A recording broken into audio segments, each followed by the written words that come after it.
Hej, stůjte, prosím. Slyšíte něco? Zastavte se, prosím, okamžitě. Promiňte, prosím, trochu jsem se proháněl a zalehlo mě v uši.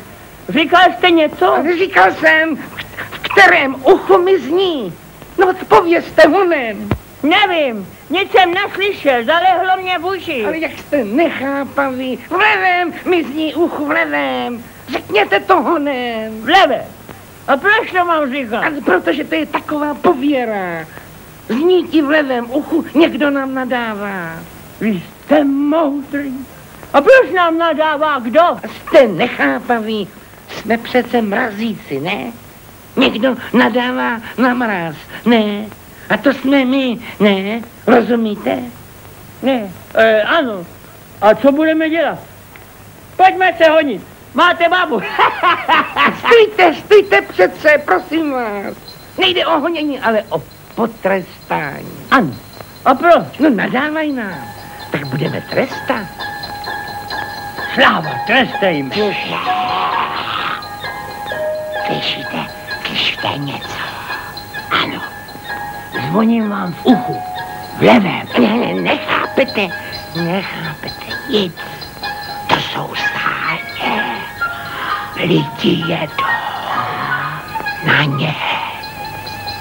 Obdivuji se vám. Sáně na ně.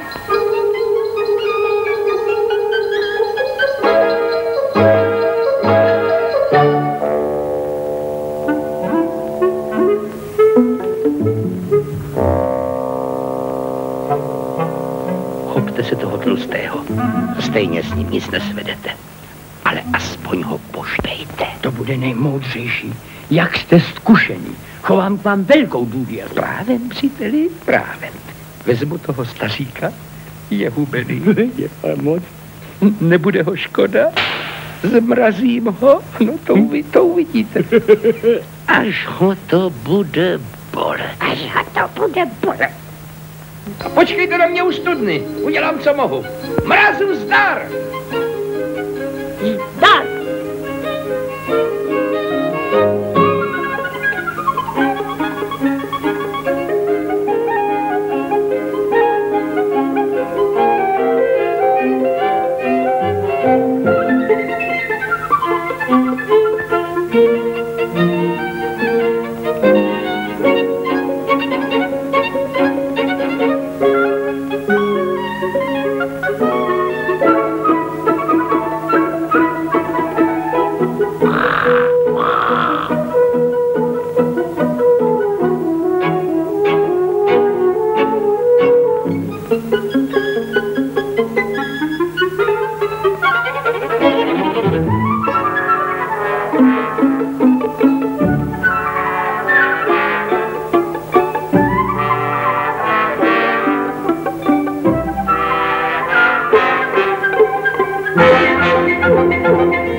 Dávejte, prosím vás, pozor.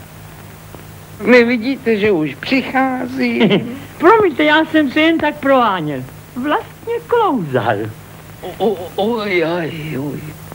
Prosím, říkal jste něco? Ne.